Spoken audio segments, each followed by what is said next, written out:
Hello out there in Guitar Moderne land. I hope everybody is safe and healthy and warm and has electricity if you're living in the United States, which is blanketed by snow that has become devastating in certain parts of the country.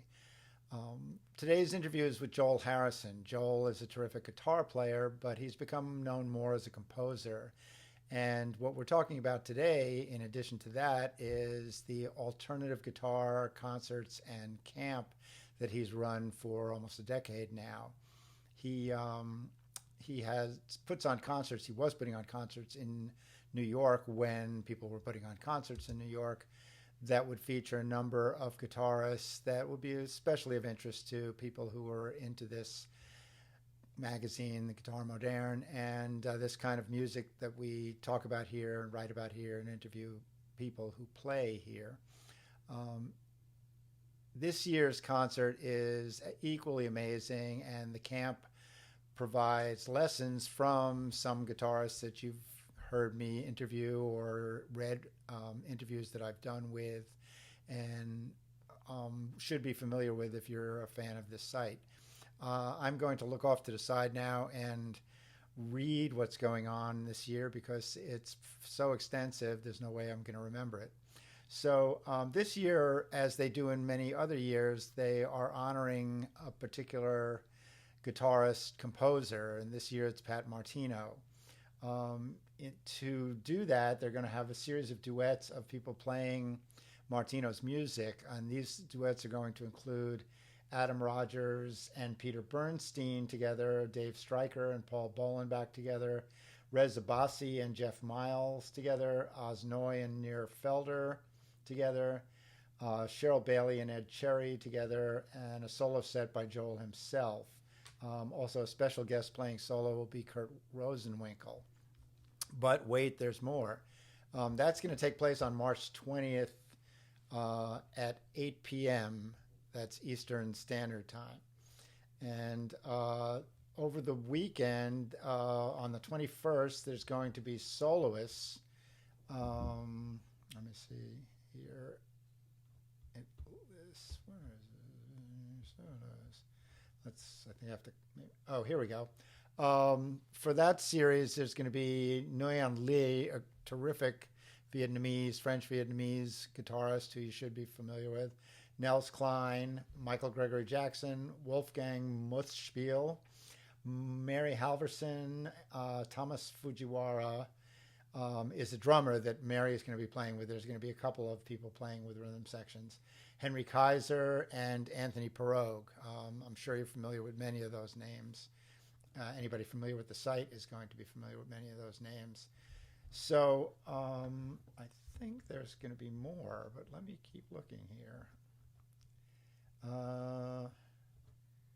Well, that may be it, but I would suggest you go to the site. I'll post a link. Go to the site for Alternative Guitar Summit. This is something you really need to sign up for. Whether you sign up for the lessons, the concerts are going to be amazing. They're going to be presented in real time. They are pre-recorded, but they will be presented in real time over the course of the weekend. But if you sign up for it, you will be able to view it whenever you like over the next, I think, month or so. And it's pay what you will. So I would recommend and heartily endorse you contributing to this because it's a worthwhile venture and it costs money to put on. But whether you do or not, you need to see many of these guitar players, and I'm sure it's going to be great. So sit back and relax and listen to my interview with Joel Harrison. We cover this and much more. We also talk about the radio show that we co-host on Jacksoni Radio on 365 Radio. So you can listen to that at, I think it's 10 Eastern time, Saturday and Sunday. Just go to the Jacksoni Radio site for Music 365, and you can download. I recommend downloading the app. Right now, the app is functioning really well and will tell you who's playing if you come in the middle, or if you want to know, if you hear something you like and you want to know who it is, it will label it right there, and you'll be able to see it. So, without further ado, here's my interview with Joel Harrison. A quick apology before we start. I've done most of my interviews on YouTube, on Skype. I'm still figuring out Zoom, and apparently I haven't figured out how to not make it bounce back and forth between our images or to get the sound as good. So I'm working on it, but I think it's good enough so that you'll be able to get a lot out of this interview. Anyway, onwards and upwards. So we'll be recording. So the first thing I wanted to ask you is, I know you respect, I'm sure you respect all the traditional guitar players, jazz guitar players of yore, like Wes Montgomery and Tim Hall and Tommy Kessler and all those guys, Kenny Burrell. What got you into the more modern style players? Even the post, I guess you grew up with Bill Frisell and Schofield and kind of that generation, my turn. Maybe a little younger than those guys, but as I did. But what was your turning point that got you into people like Mel Klein and such forth?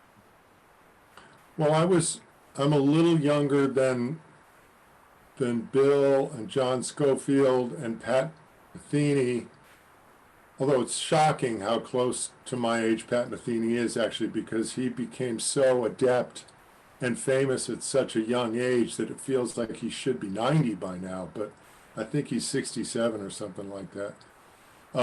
66, something like that. When I was growing up and I started to become interested in jazz, I was seeing Herb Ellis, Joe Pass, Barney Kessel. Wes Montgomery was dead by the time I came of age. And because I was a guitar geek, I would go see these concerts. Herb Ellis and Joe Pass at Blues Alley in Washington, D.C. And I liked it, but there was something about it that, because I grew up with the music of Woodstock and the progressive rock music of the time, which to me is still some of the greatest music ever created, whether it was Clapton or Cream, with Cream and Hendrix and the Dead and all the rest, that I knew there was something else to the guitar that these guys weren't doing, and I knew that I would have to put the two together. So it really wasn't that long after that I started to see Bill Frisell and Metheny, and I went, oh, okay, this is really speaking to me, because obviously I grew up in a time they did where this great amalgamation was happening, and I listened to everything, and I could play a little of everything. Even at a young age, I was learning bluegrass and R&B and playing in reggae bands, and the more I got into jazz, the more I realized that for me to occupy space in this music, I had to include everything. And I still feel that way to this day. When you are that way, sometimes it can be it can add up to the detriment of your traditional jazz playing. In my case, I never really formally immersed myself in bebop for years and years and years, like somebody like Pat Metheny did. And it shows in my playing, but that's okay, because hopefully I got to do something else instead. And the other guy you mentioned, Nels Klein, is one of my oldest friends, so we're almost the exact same age. So that worked out differently because we met each other in 1975, and even though I think we're pretty different players, when we met, it was incredibly clear that we thought pretty much exactly the same way about music. Well, that's interesting. I mean, Nels has gotten, I would say, I remember listening to his records with his brother, and we're back when he was playing mostly acoustic, and but he has gone the full-on electric sound and noise route. And I want to talk about your book too at some point, but in your book, you write about people like Fred Frith and like that, who are the next, I would say, the next step of avant-garde and modern from people like Matheny and Bill Frisell. Although, as you know, we've discussed, Matheny did a record with Derek Bailey. I mean, he can do anything, and Bill will do anything also. But there are, you know, I mean, Fred is one of the people who would have been influenced that kind of thing, and having seen your duet with Mark Ribot on YouTube, I see that you can do that sort of thing as well, and do it quite well. When did you? I'm curious when you, because Guitar Moderne is really geared in that direction. What when did you move in that direction, or what interested you about that? Well, you know, that's the thing. I've lived long enough now and sort of in the shadows so that nobody really knows everything I've done. That sounds a little bit sort of self-serving. Nobody knows. I don't mean it that way. It just is kind of one of those facts that I can meet somebody and they'll check out a couple of my records and we'll have a nice meeting of the minds, and then they'll be completely unaware of a whole nother era in my life, because I feel like I love so many things about the guitar, which enabled me to write this book in a certain way, that I've wanted to try everything. And maybe it's to my detriment career-wise, but it's been my great pleasure as far as enjoyment of life. So, I attended the Creative Music Studio, a 10-day art ensemble Chicago retreat in 1979. That was a formative experience for me to spend 10 days with those guys, and I loved their music. My first record, remember, was really avant-garde. 3 guitarists and 3 drummers, 3 plus 3 equals 7. Now, some of that is quite tonal, because I've always believed that even when you're free improvising or playing really out and crazy stuff, that beautiful one chord jams can still apply, because if you're playing free, you're playing free. It means you can do anything, including play an A chord for 10 minutes. So all that is in there, but I have to admit that, having done a lot of free improv when I was younger, that as I got older, I got more and more into composing. And I got more and more into this idea that I really knew what I wanted to happen when I was making music. And it would really bother me if it wasn't happening, if there was a lot of what I felt was unfocused playing in a free improv thing. The process wasn't enough for me to feed me. I wanted something out of it that would add up to a composition.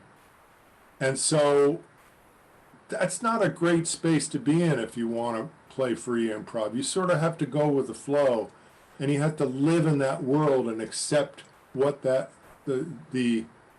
philosophical tenets of that world are. And I'm not that guy. I can do it, and I think I can do it pretty well, but what I really love is controlling the arc of the narrative when I'm composing, because I know what I want, and that's the quickest way for me to get there. Well, that makes sense. It's free playing is not for everyone. I mean, Jim Hall used to say, even though he would do it on occasion, he said, it's like kind of like playing tennis without any boundaries or net. And he said it's like you can play like that, but he finds it more interesting to actually have a net and boundaries to work around, which helps. But then there's people, I've done free playing with people, and it can be, well, it's the nature of the thing, as you're saying. You have to be willing to accept the nature that on any given night it can be transcendent, and on the other given night it can be a nightmare, or a kind of. But for people, I think, who do it, they don't think of it like that. They think of it as it, like you say, it's a process. And tonight we're exploring this, and it's not, it is what it is, and creating what it is. But if that's not who you are, then that's probably not for you. But let's get into the camp and festival thing? When did you start the alternative? Because that's coming up in March. When did you start the alternative guitar festival slash camp? Were they separate entities? Did you start one first and then the other, or together? Yeah, I started the concert series now 11 years ago, and it was almost by chance when I was asked to do it at the old Cornelia Street Cafe in New York. And I found that somehow this idea of putting these disparate people together who played very differently and constructing a night of music that was way outside the box of what most people would consider normal or sellable was really attractive to me. You know, I just feel like here's something I thought of the other day. I thought of the fact that we have jazz critics, we have pop critics, we have country critics, and classical critics. And the thing is, most musicians never think that way. And they can do a lot of, my friends can do a lot of all those things. And that's the way I want a night of music to be. And so when I started year after year to put together these gatherings of musicians, mostly New York based, just practically speaking, that was all that was possible, I found a certain amount of enjoyment. Sure, you know, it's sort of like volunteering to be kicked around a little bit when you take on anything like that, because it's logistically challenging. But I felt that it was something I could give to the scene that had given me so much. And if I could raise some money and just create this little niche of players who I understood and who understood me in this non-commercial world that we occupy, that sort of is not bound by genre, but is devoted to creativity and forward-thinking playing. And, you know, I just loved all these people, and I wanted to give them a place to play. And it's continued to this day. Early on, there were maybe less known people who would do it, but I found that as I went on that it was, you know, quite exciting for me to say, well, wait a minute, why shouldn't I ask Bill Frisell? I know he doesn't need the work, but maybe he wants to do it, and that would be wonderful for me. And the practical end of that is when people see Bill Frisell is playing, maybe they'll check out these other people who are on the festival. Then I started doing all these themed concerts, and you know, those are the ones that tend to get the most notice.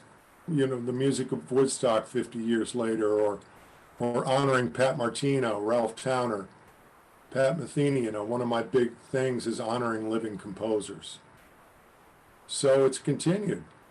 And the camp was an offshoot of the concerts because, you know, the old Werner Herzog saying, if you want to make a camera, make a movie, steal a camera.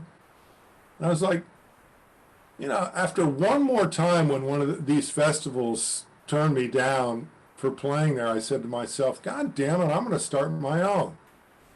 And the same thing with the camp. It's like I'm applying for teaching positions at a certain point, you know, over and over again, and not getting invited to be a teacher, and thinking, man, I'm a really good teacher. What's going on here? I'm not alone in this, of course. Many of my contemporaries have this same issue. I said, let me start the camp that I always wanted to go to. And let me invite my friends or people who are heroes of mine and see if we can have this meeting ground of the greatest guitar wisdom for this type of music on the planet. And I think that it's something that people really need and want in the small numbers that we're talking about in this kind of music. I'm curious, who were the guitar players at the first festival? Oh, well, it was really great, actually. And I didn't even film that one. I'm so mad. You know, this was back when I was like, oh, well, just another another night in New York in a certain way. I had Elliot Sharp and Mark Ribot play duo. I had Michael Gregory Jackson and Brandon Ross. I played duo with the Sirotas Donapam Shobakar. Pete McCann played with Adam Rogers. And there was probably one or two more. I think Vic Juris played with Mary Halverson. Wow. And man, it was great. And it felt so great. Everybody knew it felt great, so I just had to continue. Yeah. No, that's great. I know those aren't such small potatoes. I mean, for the first festival, You know, you make a good point. I said that, but I'm realizing right away I invited really incredible people who were just close enough to my network, so they said yes. I mean, of course, when you're talking compared to somebody like Frizzell or Matheny or Schofield, yes, those people are not, that commercially viable. But still, within this community that we're talking about, most of them are pretty well known. Yes. So, was it more difficult this year to set up a virtual festival and camp than the real one? This is just a great experiment we're all in here. I'm not a big fan of virtual events in a certain way for the reasons that so many of us aren't, because you find yourself longing for the real thing. And there's a certain emotional and tactile difference that really cannot be overcome. But I had a talking to with myself. And I said, you've already missed 1 year. Pat Martino is never going to play the guitar again and is not in good health at all. And he suffers from COPD. And, this is one of the most important players of our time. Do you really want to wait? I want to honor him now, was really what the feeling was. And I thought, let me overcome this feeling of mine and realize that right now, I think a lot of people really want some sort of distraction, education, spiritually infused event to uplift them. And if we can do it right, and I really am making a point to do this at a very high quality, that concert as well as the virtual solos, I think will be enormously appealing. And I think the other thing that really made me feel like it was worthwhile, and this is kind of breaking news, is we're making a record of the Pat Martino event because it's being done in a studio. And I'll also probably release the solo concerts as a record on my new record label down the road. So that feels great to me because it's not just a one-shot thing online. It's something that will have life. Let's talk about parse these individually. The Pat Martino concert, who's going to be playing for that? So this happens to me every year. There's so many people on my series that I'll make sure to try not to forget everybody. So let me go through it one by one.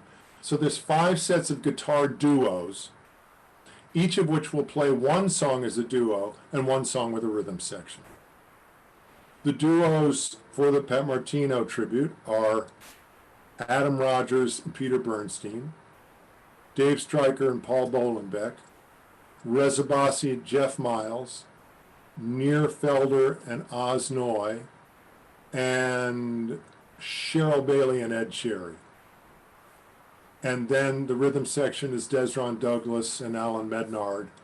And I'll be having Chulo Gatewood, who played with Pat, on bass for a couple tunes. Cool.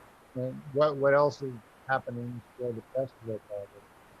So on the next day, March 21st, there's March 21st, there's virtual solos from around the world. And that was kind of a nice thing about where we are right now, because I could ask people from different countries who I didn't have to pay to come to New York to be part of this.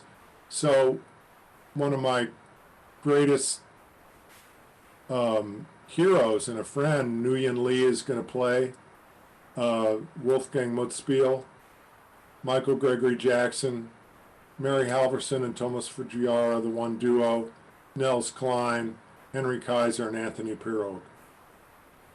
And so are they all responsible for creating their own videos for YouTube?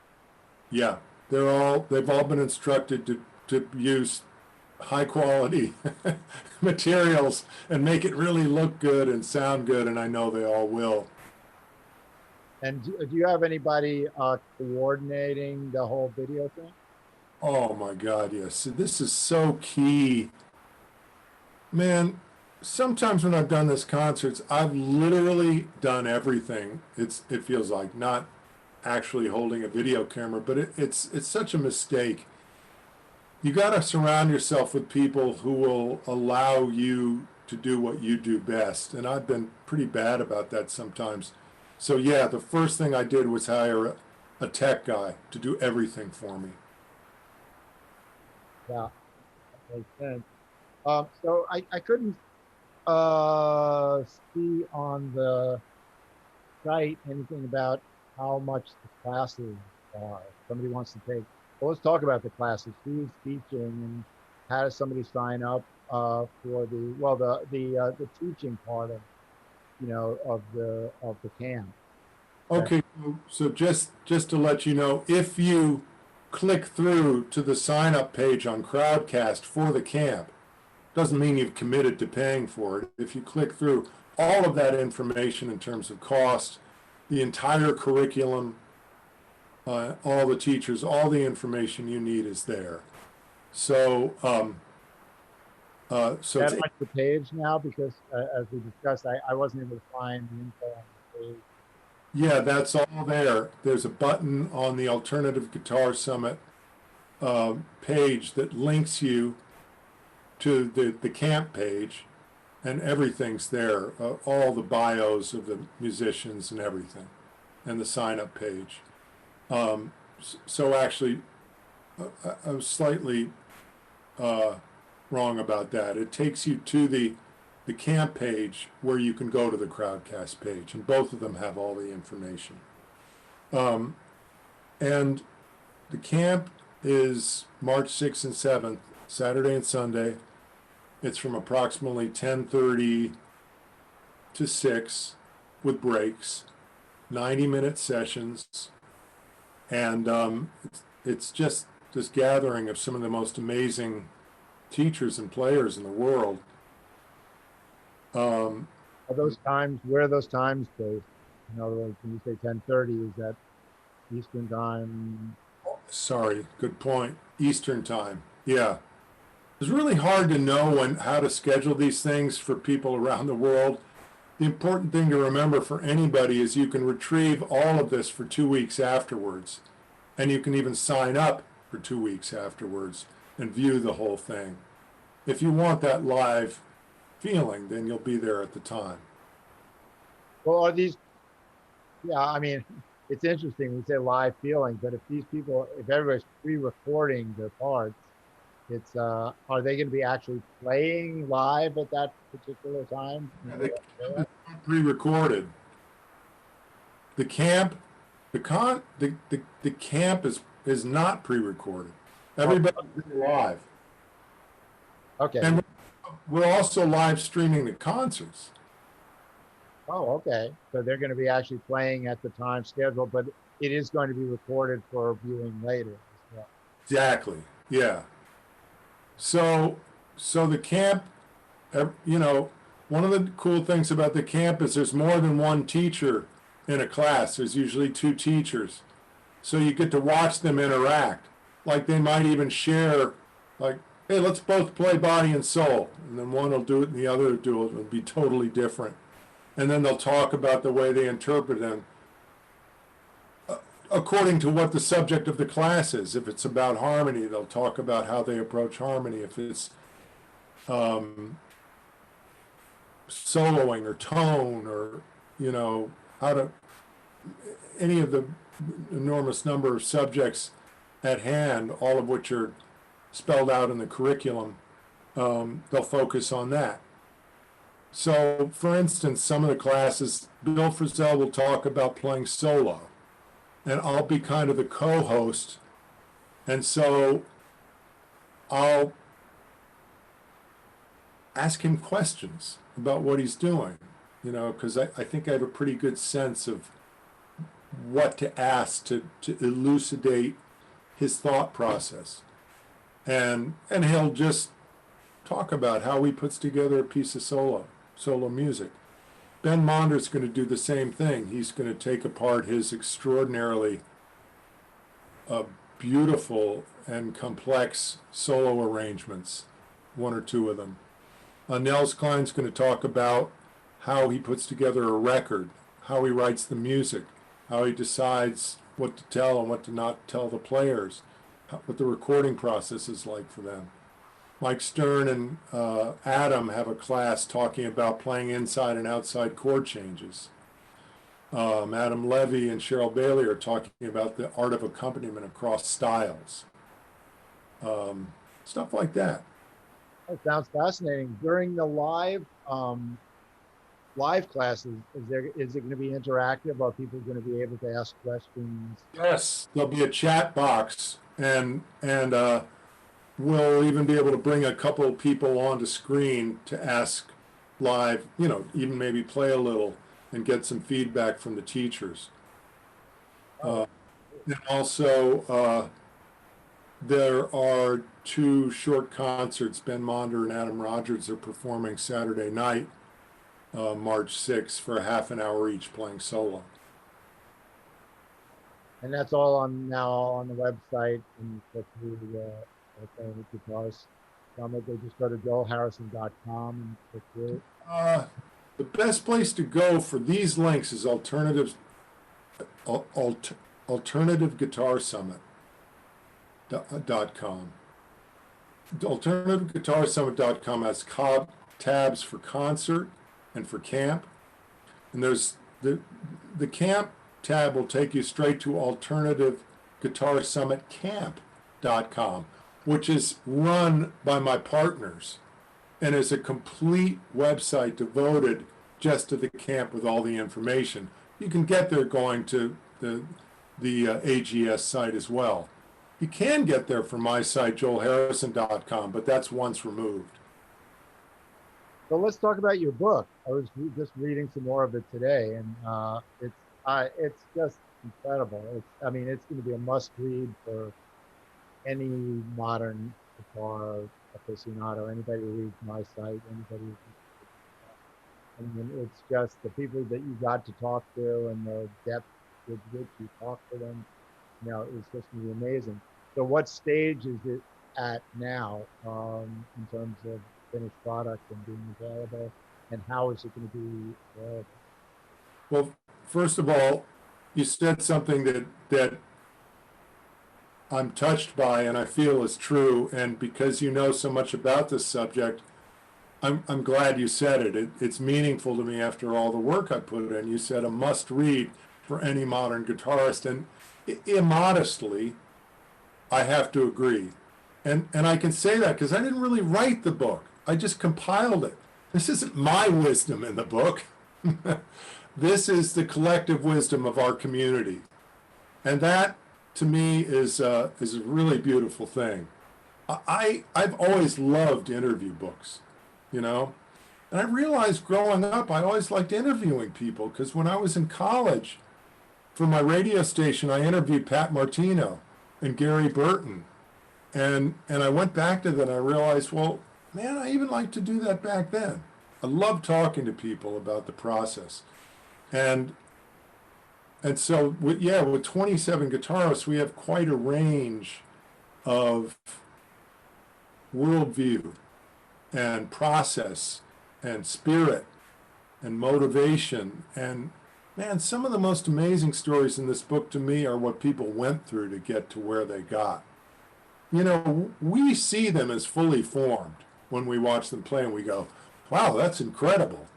I wonder how they did that. Oh, shit. I don't know. I better go practice. But the thing is, there's some pretty intense stories about what it took in the book. And I love those because it makes everybody so human. And it makes you read that and you go, man, all that stuff I went through, it, they did too. Even though, it doesn't always feel like it when you see your heroes on stage. So at this point, the book is done. It's in its final copy editing stage. I can't change anything anymore. They're about to print hard copies. It's a Kickstarter campaign is begun in earnest because these things are expensive to make, and it's being done very beautifully with photographs by Scott Friedlander of all the artists. And so the name of the book is Guitar Talk, Conversations with 27 Visionary Players. And if you care about this subject, folks, please consider buying a copy, and it won't cost you any more to do it on Kickstarter than it will later, and we'll get all the money instead of peeling off the piece to Amazon or whoever the distributor is. So I can send you the link to the Kickstarter campaign, Michael, if I haven't already, but I believe you can probably find it by just putting Guitar Talk in the Kickstarter search engine. Right. Yeah, I'll definitely publish the link. It's not, as we were saying, everybody, every single person who's into this book, it is required must reading. And I'd be remiss if I didn't mention that you and I kind of co-host a radio show on Jacksoni Radio, which you can reach online. And between the two of us, we created playlists. And at some point, we will also post the two of us conversing about some of the artists that we've been discussing. And they can check that out. I believe it's 10 p.m. I still can't remember if it's Eastern or Central time. On Eastern time, 9 p.m. Central time. Right, Jacksoni Radio. You just put in, enter Jacksoni Radio, and you will Google, and it'll come up, and it's an online radio station. On Saturday and Sunday nights. You'll probably hear some stuff that you've never heard. You'll hear stuff like people we've been talking about. But as we've discussed, there's just more and more people coming up out there playing amazing guitar and pushing the envelope of the instrument. And I congratulate you on all the work that you've done to promote this kind of thing. And it's great to get to talk to you about it and let people know about this. And if they have any questions, they can hit me up in the comments of the post or on YouTube. And if it's anything that I don't know, I'll get back to you about it. That sounds fantastic.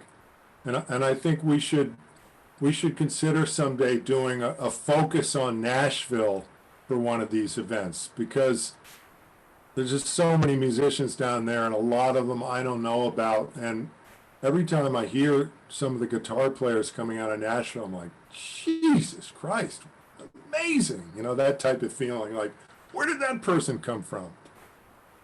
Yeah, there's some great people out of here, and there's some people, pushing a few people pushing the envelope as well. So by all means, we'll do it down the line. And thanks again for doing this.